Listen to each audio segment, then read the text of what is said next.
नमस्कार, स्वागत है आप सभी का आज के खास कार्यक्रम खास मुलाकात में। आज हमारे साथ स्टूडियो में मौजूद हैं श्रीमान चंद्रदत्त जहांगीर जी। आप सफल उद्यमी, भामाशाह समाज सेवी तो हैं, साथ ही जहांगीर विकास समिति दादीगा फाटक के पूर्व अध्यक्ष पद भी सेवाएं दे चुके हैं।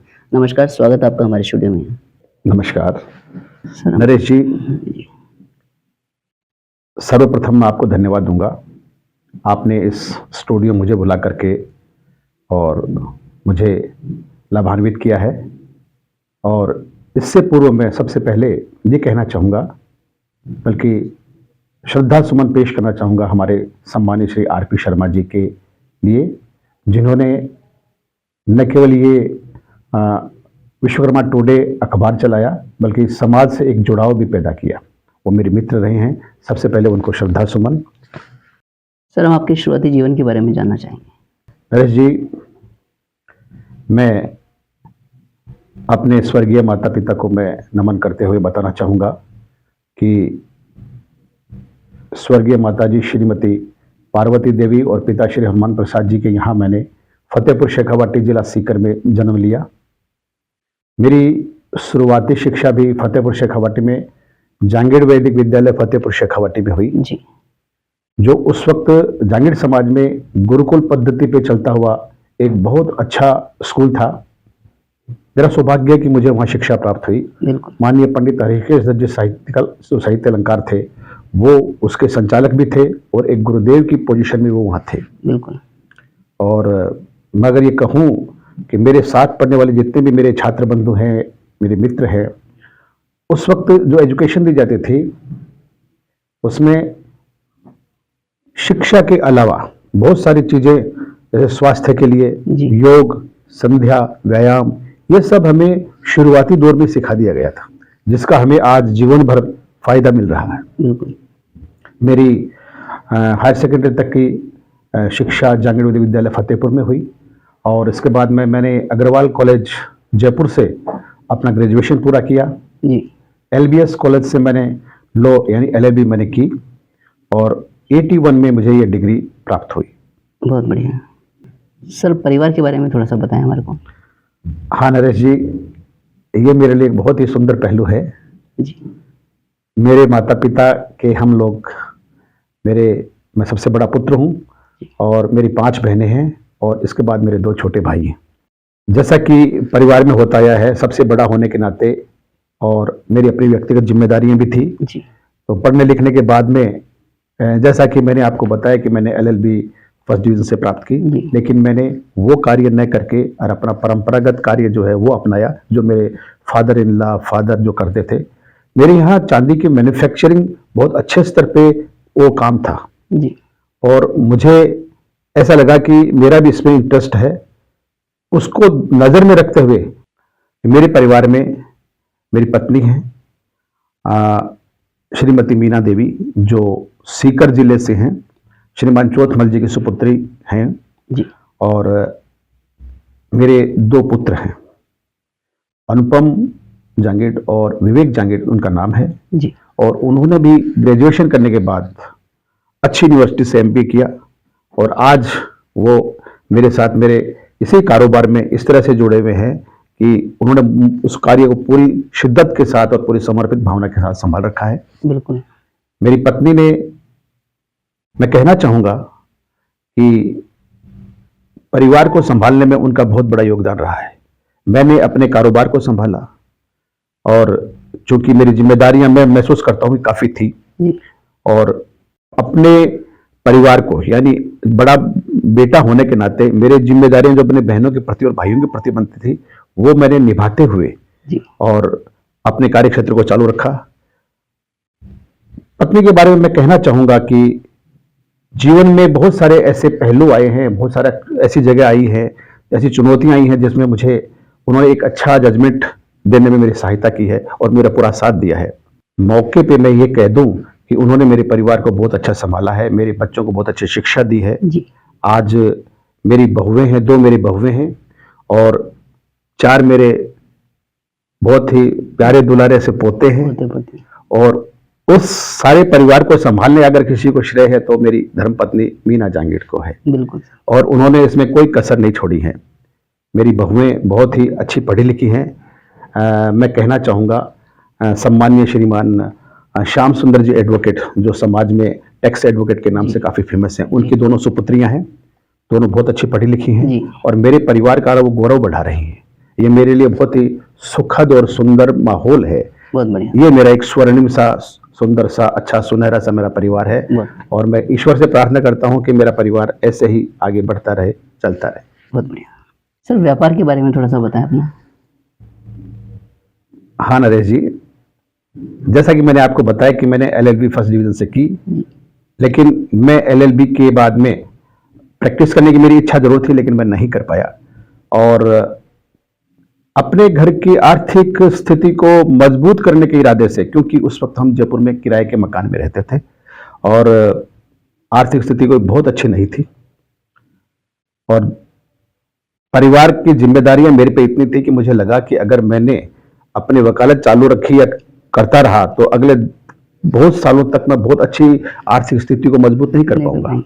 इस बात को मद्देनजर रखते हुए मैंने एक निर्णय लिया कि मेरा जो परंपरागत काम है मुझे वो भी करना चाहिए, बल्कि वो ही करना चाहिए। और इसके बाद में जब मैंने ये निर्णय लेने में मुझे लगभग 6 महीने लगे। मैंने कोई एक दिन में निर्णय नहीं लिया था, क्योंकि मेरे सामने स्थितियां ऐसी थी।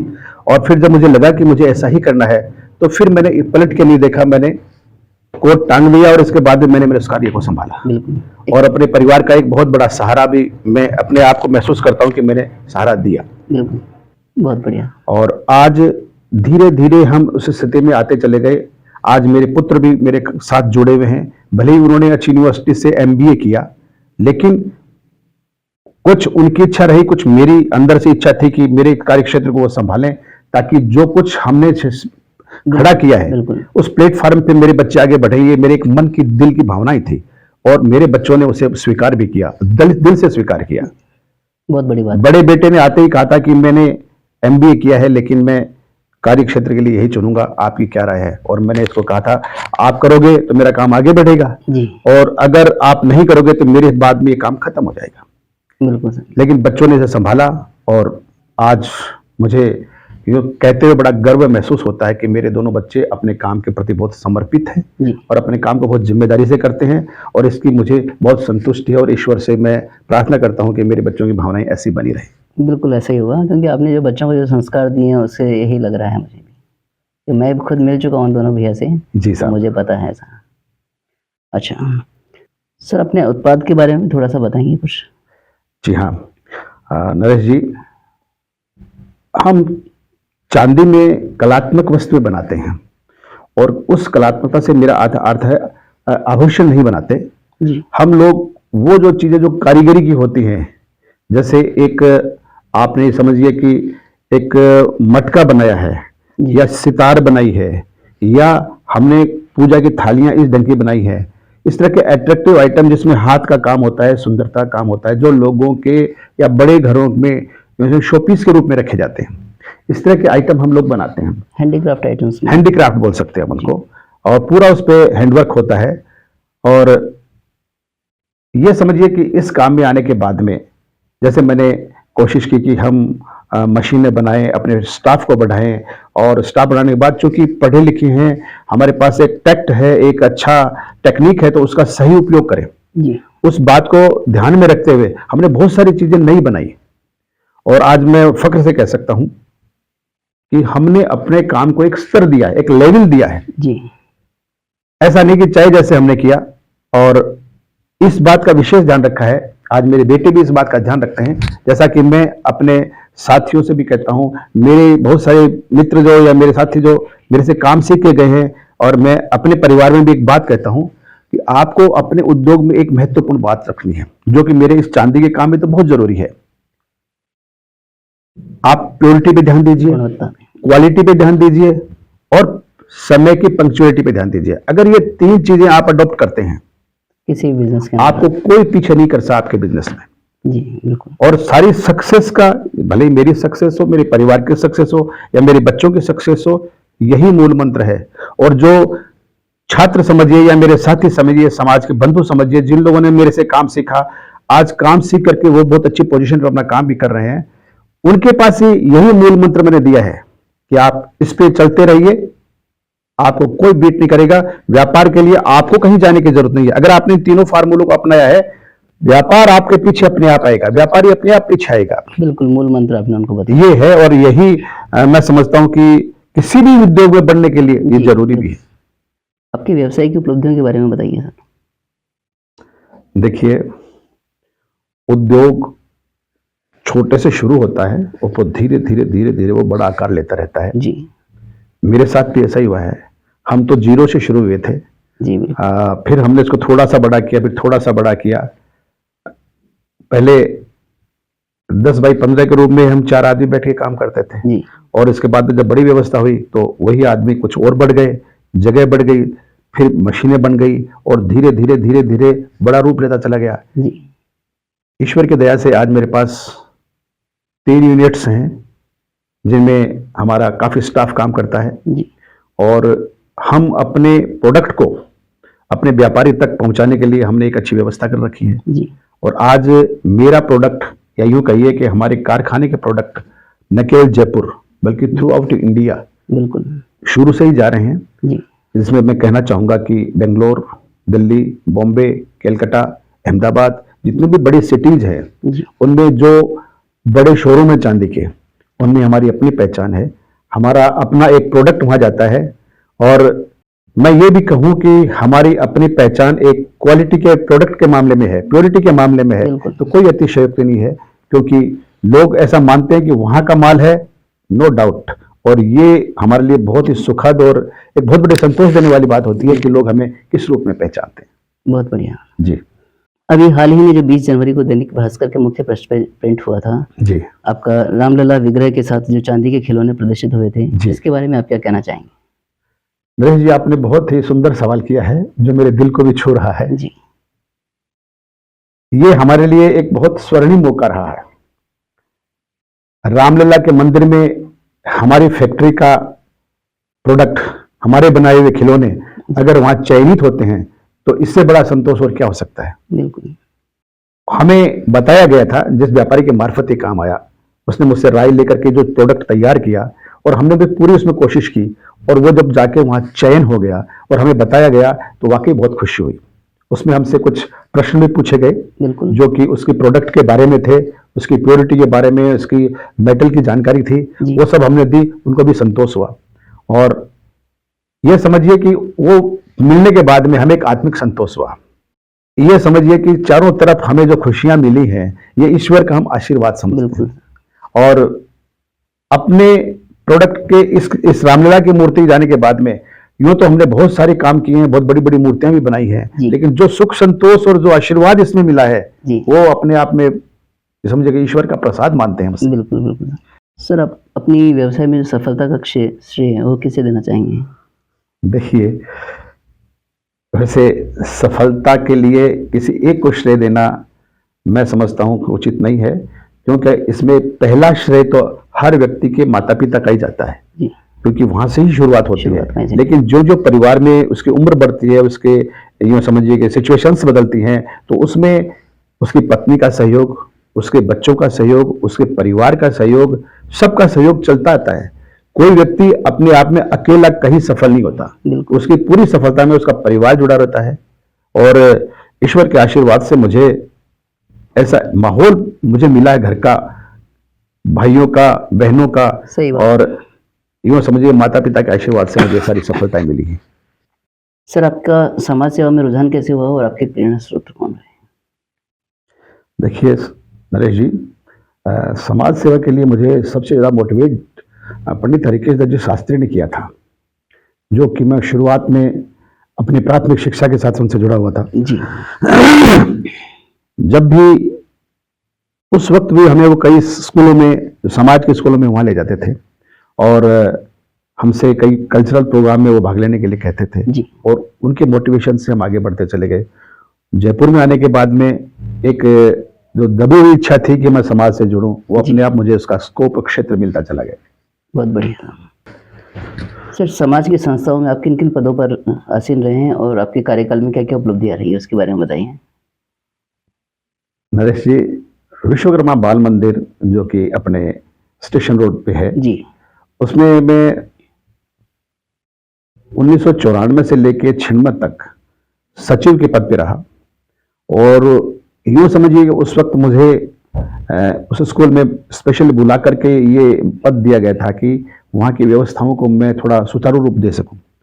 और उन 3 सालों में मुझे खुशी है ये बताते हुए कि हमने काफ़ी कुछ बदलाव किए। अपने साथियों के साथ हमने वहाँ 5 कमरे भी बनवाए, जी, उसको भवन को पूरी तरह व्यवस्थित किया। और बहुत सारे छात्रों की जो संख्या थी वो भी हमने 3 साल में यूँ समझिए कि डबल कर दी। मुझे टीचर्स का भी साथ मिला जी, और वहाँ के मैनेजमेंट का भी साथ मिला, और 3 साल में हमने काफ़ी कुछ किया। और 3 साल बाद में फिर मैंने अपने कार्यक्षेत्र में वापस, मैं यूँ समझिए कि मैंने वहाँ आगे समय नहीं दिया। नहीं देते। इसके बाद में विश्वकर्मा बाल मंदिर के बाद मैं एज ए गेस्ट दादी का फाटक, जांगड़ विकास समिति दादी के फाटक में मुझे बुलाया गया था, और मैंने उसमें ये समझिए कि गेस्ट के तौर पे वहाँ मंचासीन हुआ। वहाँ की व्यवस्थाओं को देख करके मैं काफ़ी खुश हुआ। और उसके 1 साल बाद में जी, वहाँ के मैनेजमेंट ने मुझे एज ए अध्यक्ष चुना, और मुझे मनोनीत किया गया, यूँ समझिए कि आपको हम अध्यक्ष पद। और मुझे इसलिए अच्छा लगा कि उसका जो मोटिव था, उद्देश्य बहुत ही सुंदर और बहुत ही अच्छा था। बिल्कुल, जांगीड़ समाज के प्रतिभावान छात्रों को हम मंच पे ला करके और उनको सम्मानित करते हैं, तो मेरे दिल के करीब था ये विषय। बिल्कुल, बिल्कुल, और मैंने उसमें पूरा साथ दे करके अध्यक्ष पद ग्रहण किया। और वो 3 साल का जो कार्यकाल इतना सुंदर और अच्छा रहा, क्योंकि वहाँ का जो मैनेजमेंट के जो मेरे साथी थे, जी, पदाधिकारी, और इसके अलावा हम करीब 60 व्यक्ति समाज के जुड़े हुए थे, उन सब ने मेरा साथ दिया। और यूँ समझिए सबका साथ मिलने की वजह से मेरे 3 साल बहुत शानदार गुजरे। और उसमें हमने कुछ आमूलचूल परिवर्तन किए जो मेरे हिसाब से मुझे ऐसा लग रहा था कि मुझे उसमें चेंजेस करने चाहिए, वो मैंने किए। जैसे हमने एक तरह से ये देखिए कि मंच की व्यवस्था को अलग तरीके से लिया, बिल्कुल, और हमने सबको एक ड्रेस कोड में तय किया। हमें किस तरह से प्रोग्राम देना है उसका एक मंच बनाया, सिस्टम, उसका एक प्लेटफॉर्म बनाया, एक सिस्टम बनाया। हिसाब किताब के लिए हमने यूँ समझिए कि ट्रांसपेरेंसी के लिए उसे बहुत सारी ऐसी व्यवस्थाएं दी ताकि हमारे हिसाब किताब में किसी को कोई संशय नहीं रहे। जी, और उसके इतने अच्छे परिणाम निकले। हमें आर्थिक पक्ष को मजबूत करने के लिए हमें क्या करना चाहिए, इसमें मैंने कुछ ऐसी व्यवस्थाएं की कि हमारे पास समाज का पैसा इस ढंग से भी आए जो हमारे भामाशाहों के अलावा भी आता रहे, हम सब भी सहयोग करते रहे। इसमें मैंने एक विज्ञापन शैली तय की कि हमें विज्ञापन लेने हैं समाज के लोगों से, और उसको उसमें करना है। एक पत्रिका मैंने उसमें निकाली स्मारिका के नाम से। जी, उस स्मारिका में हमने सबके ये समझिए विज्ञापन दीजिए, परिचय दिया अपने भामाशाहों का, उसका एक बहुत अच्छा प्रभाव निकला। बिल्कुल, और हम आर्थिक रूप से यूँ समझिए कि संपन्न हो गए, भी हो गए, और आज ये व्यवस्था चलती आ रही है। बिल्कुल, तो उससे यूँ समझिए कि संस्था को काफी आर्थिक लाभ हुआ। तो उस 3 साल के बाद में हालांकि मेरे पे दबाव रहा कि मैं 3 साल और संभालूं, लेकिन नरेश जी देखिए ये समाज का काम है, समाज की व्यवस्थाएं, सबको मौका मिलना चाहिए। बिल्कुल सही। इसलिए मैंने 3 साल बाद में मैं आगे नहीं बढ़ा। 3 साल बाद अपनी सेवाएं बंद करके हमने नए अध्यक्ष को जो है वो सारी व्यवस्था सौंपी है। और फिलहाल दादी का फाटक जांगड़ विकास समिति आज भी बहुत अच्छी प्रोग्रेस में चल रही है। बिल्कुल, बिल्कुल, मेरे से पहले भी सम्मान्य कैलाश जी ने बहुत अच्छा संभाला, जी। और आज भी कैलाश जी आरके जो आरके फर्नीचर वाले हैं वो भी बहुत अच्छे रूप से उसे संभाल रहे हैं। बिल्कुल, आज मैं वहाँ संरक्षक के बतौर अपनी सेवाएं दे रहा हूँ। वो मुझे सम्मान से मतलब वहाँ ये समझिए कि वो व्यवस्था में थोड़ा सहयोग लेते हैं, और मैं देते हुए बड़ा खुशी महसूस करता हूँ। बिल्कुल, ये काम भी इस तरह का ही है सब जो यह आपके समाज जांगड़ सेवा विकास का काम है, समिति का, बिल्कुल, और उससे हम सभी लोग जो हैं वो दिल से जुड़े हैं। जी, और हमें लगता है कि इससे बढ़िया काम समाज सेवा कोई नहीं हो सकता कि हम अपने ही छात्रों को, जो मेधावी छात्र हैं, उनको हम आगे बढ़ाएं, उनमें सहयोग करें, उनको छात्रवृत्तियां दें। और ये सब हमारे सबके सहयोग से चलता है नरेश जी। जी, बहुत बढ़िया सर। जी, सर, समाज के वर्तमान परिप्रेक्ष्य में आप क्या बदलाव देखना चाहेंगे? हाँ नरेश जी, आप बहुत सही सवाल पूछ रहे हैं। एक सामाजिक व्यक्ति होने के नाते, जैसे मैं प्रदेश सभा से भी जुड़ा हूँ, महासभा की मीटिंग्स में मैं अटेंड करता रहता हूँ। जी, मैंने कई बार ये महसूस किया है कि हम कई बार समाज सेवा के नाम से बहुत सारे मुद्दों को शायद हम गौण कर जाते हैं। मैं जहां तक समझता हूं कि जैसे मैं प्रतिभावान छात्रों के साथ जुड़ा हुआ हूं, जी तो मेरी सोच ये रहती है कि इन प्रतिभावान छात्रों को हम एक बड़ा मंच दें। बिल्कुल। जैसे समाज आज ठीक है, राजनीतिक क्षेत्र में हमारा समझिए कि हस्तक्षेप कम है या हम कोशिश कर रहे हैं, लेकिन हम इस कार्य क्षेत्र में काफी काम कर सकते हैं। हम अपने बच्चों को आरएएस बनाएं, आईएएस बनाएं या और अच्छे एजुकेशन सिस्टम में डालें, कोचिंग करवाएं, तो ये सारी व्यवस्थाएं हमारे को एक बड़ा जो प्लेटफॉर्म दे सकता है। बिल्कुल। जांगीड़ विकास समिति के पास लिमिटेड स्टॉक है, लिमिटेड व्यवस्था है, लेकिन जो प्रदेश सभा है या ये समझिए महासभा दिल्ली है, उन लोगों को इसमें विशेष योगदान करना चाहिए, या हमारे जो आईएएस समाज के हैं, आरएएस हैं, उन लोगों को एक इस तरह की व्यवस्था देनी चाहिए कि समाज के बच्चों को, जो मेधावी छात्र हैं, जो आगे बढ़ना चाहते हैं, उन्हें हम एक सहयोग दें, उन्हें एक प्लेटफॉर्म दें, उनकी कोचिंग कराएं। क्योंकि अगर हम इसमें आगे बढ़ते हैं, अगर हम इसमें आगे बढ़ते हैं, मैं समझता हूं कि समाज की इससे बड़ी कोई सेवा नहीं हो सकती। हम समाज को इससे आगे बढ़ा सकते हैं। और यूं तो हम कितने ही लोग आएंगे, कितने ही लोग पदों पे चले जाएंगे, समाज सेवा के नाम पर हम कितना कर पाते हैं, ये थोड़ा एक समझने की बात है। और इसको हमारे अगर समाज के नेता समझें और वो करें, तो ये एक बहुत बड़ी व्यवस्था मैं मानता हूं हो जाएगी। बिल्कुल। सर, समाज बंधुओं के नाम आप क्या संदेश देना चाहेंगे? हाँ नरेश जी, वर्तमान परिप्रेक्ष्य को देखते हुए कई बार विचारों में थोड़ी सी उमड़ घुमड़ होती है, और आपने ये सवाल पूछा है तो मैं बोलना चाहूंगा कि आज हम एक ऐसी दौड़ में हैं, जैसे हम अपने बच्चों को इंग्लिश स्कूलों में भेज रहे हैं जी, और सिर्फ इतना समझ रहे हैं कि हमारा बच्चा इंग्लिश स्कूल में जा रहा है और वो बहुत प्रोग्रेसिव है और आगे बहुत तरक्की करेगा। लेकिन इसमें मैं एक बात जरूर जोड़ना चाहूंगा कि भले ही हम अपने बच्चों को इंग्लिश स्कूल में पढ़ाएं, लेकिन जो हमारी मौलिक पहचान है, जैसे हमारी हिंदी है जी, आज मैं बहुत बार महसूस करता हूं कि हमारे बच्चे हिंदी को सही ढंग से नहीं पढ़ पाते। वो 78 और 49 तो जानते हैं, लेकिन वो 78 और 49 नहीं जानते हैं। तो ये समाज को हमें समझना चाहिए कि उससे भी हम उनकी जानकारी कराएं। बिल्कुल। हम न केवल हिंदी वर्णमाला, अंकमाला को भी जाने। मुझे ये अनुभव कई वर्षों से होता है, तो कहीं न कहीं हम सोच रहे हैं कि इसकी तरफ भी हमें ध्यान देना चाहिए। हम हमारे बच्चों को पूरी हिंदी भी सिखाएं और उसके बाद में पूरा वो भी ज्ञान कराएं। दूसरी बात, आज संस्कार हमेशा किसी भी व्यक्ति को अपने परिवार से मिलते हैं जी। स्कूलों के भरोसे हम संस्कारों को नहीं छोड़ सकते। और हमारा ये समझिए कि हिंदू समाज में हमारे संस्कार बहुत मूल्यवान है। विश्व में कहीं भी इतने सुंदर संस्कार नहीं मिलेंगे जो हमारे हिंदू धर्म में भारत में मिलते हैं। तो वो हमें अपने परिवार से मिलेंगे। हमारे हर माता पिता का कर्तव्य ये बनाना ही है कि हम अपने घर में अपने बच्चों को अच्छे संस्कार दें, क्योंकि अच्छे संस्कार ही व्यक्ति को सफल व्यक्ति बनाते हैं। बिल्कुल सही। एजुकेशन मात्र किसी व्यक्ति को सफल बनाने के लिए जिम्मेदार नहीं है, परिवार के संस्कार भी होते हैं। आज हमको और आपको परिवार से संस्कार मिले, हमें स्कूलों से नहीं मिले। सही बात है। और स्कूलों के भरोसे सिर्फ हम रहें, ये ठीक नहीं है। हमें जानना चाहिए कि इस ओर हम ध्यान दें, क्योंकि अच्छे संस्कारी माता पिता की सेवा करवा पाएंगे, अच्छे संस्कारी उसको एक सफल और एक अच्छी सोच का व्यक्ति बनाएंगे। बिल्कुल, वो इस सब के साथ बहुत जरूरी है। बिल्कुल सही कहा सर आपने, संस्कार बहुत जरूरी है। और उसके लिए सबसे पहले अपन बात करते हैं कि भगवान विश्वकर्मा या कोई भी मंदिर हो तो वहाँ पे भी लेके जा सकते हैं अपन बच्चों को। हाँ, अपने मंदिरों में लेके जाएं। साथ में ज्वाइंट फैमिली का एक जो असर होता है, तो वो थोड़ा सा एक विशेष रहता है इसके अंदर। मैं इसमें ये जोड़ना चाहूंगा कि आजकल हमारे बच्चे अपने फ्रेंड सर्कल तक सीमित रहते हैं, वो रिश्तों को भूल रहे हैं जी। और ये समाज के लिए बहुत बड़ी एक नासूर पैदा हो जाएगा आगे जाके, क्योंकि परिवार तो छोटे होते जा रहे हैं। हम अपने रिश्तों को भूलेंगे तो हम किसको याद करेंगे जी। आगे आने वाले समय में ये व्यवस्था बहुत खराब होने वाली है। हम अपने बच्चों को शिक्षा दें, अपने परिवार का ध्यान रखें, अपने रिश्तों का ध्यान रखें और अपने आसपास के माहौल में अच्छे संस्कार के साथ हम सबसे जुड़ते चले जाएं जी। ये बहुत जरूरी है। सर, युवा पीढ़ी के लिए आप क्या संदेश देना चाहेंगे? नरेश जी, देखिए, जैसा मैंने आपको बताया कि मैंने पढ़ने लिखने के बाद भी अपने पारंपरिक कारोबार को बढ़ाया जी। मेरे बच्चों ने अच्छी यूनिवर्सिटी से एमबीए करने के बाद भी नौकरी की तरफ रुख नहीं किया, बल्कि अपने कारोबार की तरफ रुख किया है। ये समाज से बहुत सारे ऐसे बच्चे जो बहुत पढ़े लिखे हैं, वो महज नौकरी की तरफ झांकते हैं, अपने पारिवारिक काम की तरफ ध्यान नहीं देते। मेरा उनसे एक निवेदन रहेगा कि हम अपने पारिवारिक कारोबार को आगे बढ़ाएं।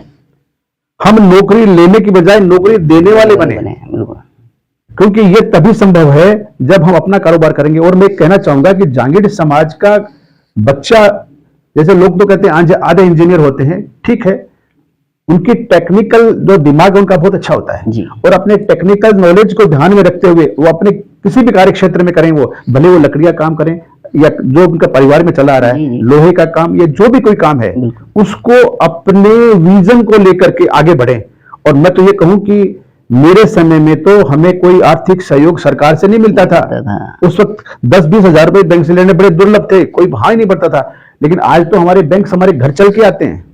आपके पास सही विजन होना चाहिए तो आपके पास पैसे की भी कोई कमी नहीं रहेगी। और जब पैसा आपके पास है, सही विजन है, सही टेक्निक है, तो हमें अपने कारोबार की तरफ अपने उस काम को आगे बढ़ाना चाहिए। इसके लिए तो आपने आज देखा होगा इन दिनों में भी जो चल रहा है प्रधानमंत्री वो भी है, विश्वकर्मा योजना भी है, उसमें भी हम सहयोग करें, तो उसको लेके हम आगे बढ़े, न कि नौकरी तरफ देखें। जी।